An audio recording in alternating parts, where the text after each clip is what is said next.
Well, we're back again. This your boy Low, and you are listening to Low on the Listen to Low show. Like I said once, I'm going to say it again. 2 ears, 1 mouth. Because you never know you might miss when you listen to Low. And today we'll talk about quick terms, quick listening, quick words, impulsive decision, saying things you don't mean. Things that can come back to haunt you. It's like dousing in the flames, like throwing more gas into a fire. Sometimes people don't know when to stop, listen, take it in, then apply it. It happens so much in this world today, and it happened to our youth athletes even more, because what's starting to happen is that social media and the way they are raised nowadays, when they say parents raising kids, but is it kids raising the parents? It's so many things that we have to take account for.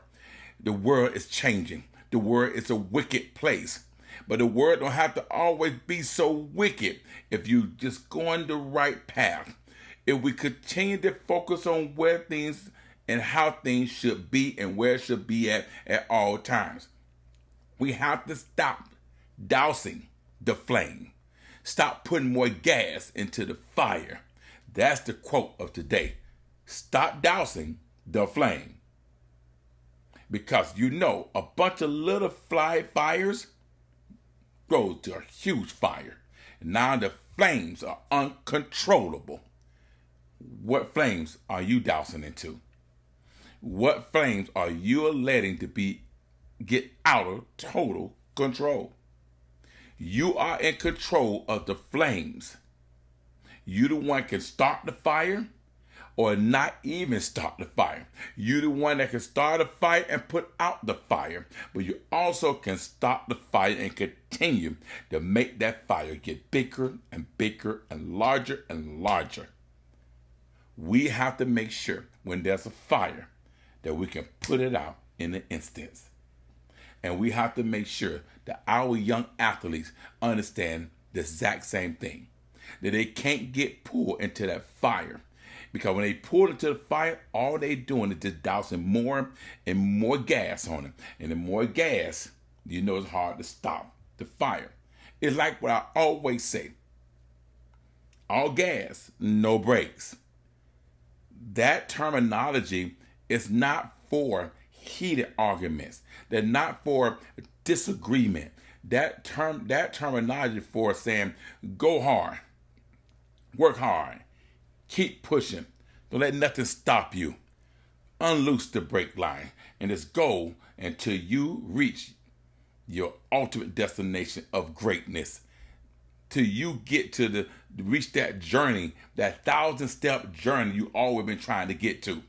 See, people have to understand to get to a certain journey, you have to push the gas. And once you get there, then you can put on the brakes. So there's two different terminology when we talk about all gas and no brakes. And that's what I'm going to get into today with Listening Low. And I want to make sure you parents are right there. And you athletes that listen to Low to understand one thing. You are in control of the flames. Before I get into, somebody asked me, say, how can I become elite? Or what is elite? I'm going to brush that off right there. What is elite? See, one thing about elite, some people are born with the talent to be elite. When you have a mother that was the 100-meter champion, and the father that's sitting at 6'4" and a basketball and football star, put them together. Elite. It's just what it is. You take a hamburger, just a burger in the bun, tastes good. Especially if you get a real good hamburger. I'm talking about 100% beef that was cooked to perfection, that was never frozen, that was made with their hand. That's a good burger. But if I throw on some lettuce and tomato on that burger, I'll throw in that right American cheese on that burger. Lettuce, tomato, cheese, mayo, ketchup, mustard, pickle, and onion.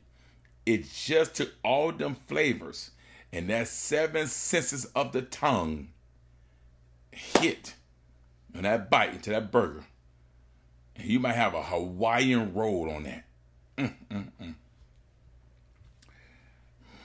Flavor, all the flavor for all the senses to go wild and go crazy, and the tongue is just going crazy in there. That you want more and more and more of that burger.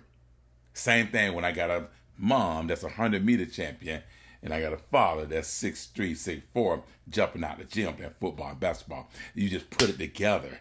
Greatness, elite.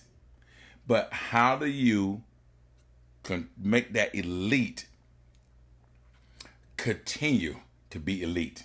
How do you maintain that elite talent? Because like they said, Tim Tebow got a great quote.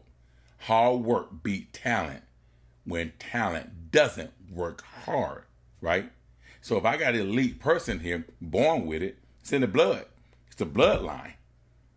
I mean, I got a family right now that have 5 kids that all in the NBA, or twin brothers, or brothers and young brother and daddy all playing in the NBA, or they all playing in the NFL. We know it. We see it out there. But how do they take that to the next level is the question. So how do you know what is elite?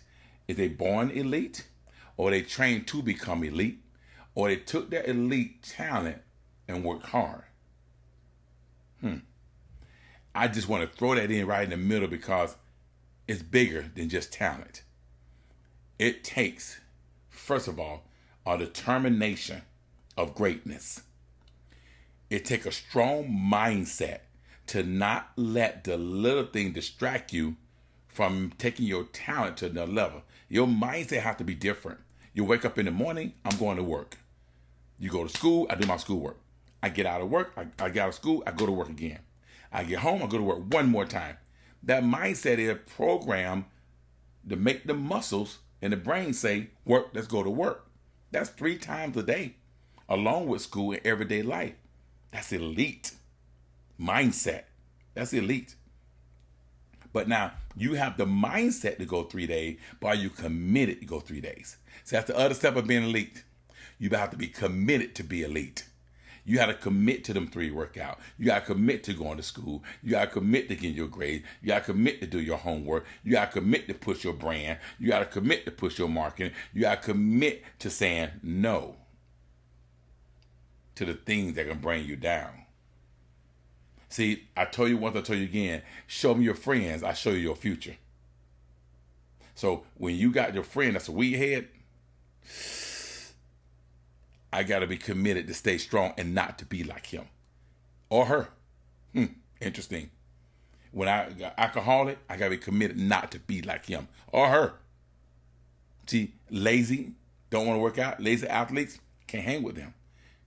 Guys who don't want what you want, can't hang with them. Ray Lewis said it best. Hang with people that want what you want.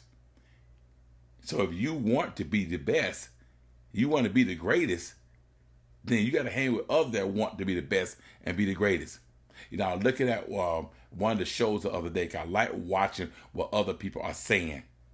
What I mean by watch what others are saying, when you listen to motivational quotes, when you listen to guys that doing motivation, there's only one type of person I would listen to. If you ask me that low, who you listen to? Who motivates you? I said Myron. Because if you listen to Myron, he pointed out so clearly. Here's what he say. God is the key. God is the ultimate. He preached that, right? And then he started telling you about how to be successful, how to be strong, how to be a millionaire, or how to be a corporate leader, or how to be a good father, a good man, a good husband, a good brother. He teaches you that, right? And all that statement that Myron is teaching and telling you and motivating you in, not one time there's a profanity word. There's not one time there's cursing. Not one time he's picking up some cognac. Not one time he's smoking a cigar. Not one time you see tattoos showing on his face and earrings and all that on his face. He don't do none of that. And that's why he's a successful businessman. He's a successful motivator. He is a successful coach. He's a millionaire. He's doing everything right. Now, I ain't saying he perfect, but at the same time, when he talking to me and he motivate me and I see him motivate others, all I see is just straight focus. I can't listen, and I advise you not to listen to someone doing motivational quotes or motivating you and telling you what you should do with your kid, and half the words are profanity, and half the words is negative. Nothing positive about that. All they're doing is down you and bring you down. It's almost like listening to certain music. I listen to music that got good words, bad words, but I'm not motivated by the music. I'm motivated by the beat. I can tune out the words and just listen to the beat. If I can have only instrumental, I listen to the instrumental the whole time, and they go with the beats. So you have to understand that. Who are you listening to? When I say listen to Low, or I listen to Myron, or I say listen to E.T., guys like that, you see what they're doing. Now, are they out there making money? Of course they are. That's how it works. Do they do some free stuff? Yeah. Do they donate? Yes. Do they charge? Yes. But I'm going to pay the guys that's motivating me, but not using certain words that come off the tongue. And every time you see it all the time. So the kids, I was at a camp and a kid got upset or something, and he was saying the F word, F-bomb. He was 12. How do a 12-year-old sit there and say more F word than that probably said in a year if it came out? Because passion brings out certain words. But I don't know if that was passion right there. So we have to make sure that we understand that the tongue is very powerful. And that tongue can make it break you. So that same kid that used that language, because that tongue, I made sure he didn't get top 5, and he was one of the best receivers at the camp. Just that alone changed the whole game for me. So is he elite? Maybe born with it. But his character and where his mindset was at that moment, don't tell me elite. The next thing is, I tell you, from being a strong mindset and being committed, the sacrifice out of being elite. Elite sacrifice is when I get up on Sunday morning, when everyone else is sleeping, and they say that's the rest day. We know it's a rest day. That's God's day, the Sabbath day. But at the same time, why not get up? And I tell my kid, get up on a Saturday, relax, enjoy yourself. But Sunday morning, why not get in and put your music on your ear, clean, positive music, maybe some Christian rap, or that's what you want to do, Christian music, because they're a young kid, and just go jogging. Why not? Now, at least when you done, what's filled in your mind is positive. Good music, but positive words. There's a total difference, when they talk about sacrifice that extra time, that extra moment, or that moment to sit back and reflect on your week. Everybody want to go out that night and get it at 2, 3, 4 in the morning, I'm going to come back home a little earlier. These things does matter if they want to be the best, the greatest. And I'm elite. What is elite? A person that have passion for the game. And when you have passion for the game, you respect the game. You have to respect the game if you got passion for it. Because that passion will show. And people will see it. Because they're going to be watching. Because you never know who's watching you. So if your passion is in this game, they'll recognize the passion. And you the ones, them the ones that people want on their team. They're the ones they want to make a captain of the team. They're the ones they want to give NIL and brands and money to. Them the ones they want to start for them. You might not be the best person on that team. There might be some guy more elite or be really elite. There might be some guy that's so talented than you. But guess what? Because you have a strong mindset, committed, sacrificing all your time, extra time, and then you got the passion, and it shows. Hands down, you're on the field. That's the difference. That's the total difference. I love the fact that I looked at things, and funny how things work, because I was about to get off subject, and that phone ringing just hit me in my head like, okay, let's get back on track. Let's get into what we talked about. Let's talk about how we dousing the flames here today. Dousing the flames, right? Dousing the flames. Watch this right here on that dousing the flame. It says, this is what it says. The tongue is a flame of fire. It is a whole world of wickedness, corrupting your entire body. It can set your whole life on fire, for it is set on fire by hell itself. That's James 3:6. The Tony Dungy book, Uncommon Life Daily Challenge, talk about different things that happen that encounter. And Tony Dungy was talking about October 8, 1871, back in the day, two great fires occurred in the Midwest. The Great Chicago Fire killed 250 people and left 1/4 of Chicago homeless. The other one, the Greater Pacific Fire in the forests of the northern Michigan and Wisconsin, affected 1.5 million acres and killed approximately 1,500 people. Two great fires. You have to, that goes to show you, fire can be devastating and incredibly fast moving. Before you know it, boom, it don't sweep through the whole town. In that movie Backdraft, you ever watch that movie Backdraft? I was very startled on how quickly a fire can go from seemingly totally under control to raging out of control and consuming a whole building instantly. I remember thinking, watching that movie Backdraft, that if I ever faced such a force, I would never think of it in the same way. Listen here. Fire unleashes terrible, terrible power and can result in a total devastation. Fire. My grandma always say, boy, you're playing with fire. Or don't play with fire. Get your hand right from that stove. Don't make me get that switch and put the fire on you. Hey, boy, watch it. You don't disrespect me. You're playing with fire. Because they knew back in the day, everyone understood what fire can do. Especially, just imagine you playing with fires, a real match, and you throw it by the house. That whole house burned down because the house was made in wood back in the days. With no brick houses. That's where the phrase comes from. You're playing with fire. Or you're doing something you have no business, and your grandmother right there saying, all right, keep on playing with me. You're playing with fire. Because that means you ain't doing something right. You're being disrespectful. And people recognize that. So when we're just talking about, different things that goes on, we have to understand that the fire compares the tongue, because it compares the tongue. What the fire does, it compares to the tongue. When they speak in tongue, that fire is now starting to make sense. It's starting to make sense now. So the fire go rapidly, that tongue go rapidly. The tongue starts saying words. Profanity come out so fast. You don't know what you're saying. You said it so fast. Especially when you're angry. The words come out, and the only thing that come out your mouth is the bad words. The words that can slice a person, that can hurt a person, that can disrespect a person. Everyone have done it. Everyone have done it. And you know what? Our youth have started doing it at too young of an age. They are using these words like it's out of control. My kids right now is 30 in their 20s and 30s, and they will not dare curse around me. If they slip, they're apologizing. You know what? And I don't curse around them. Unless what?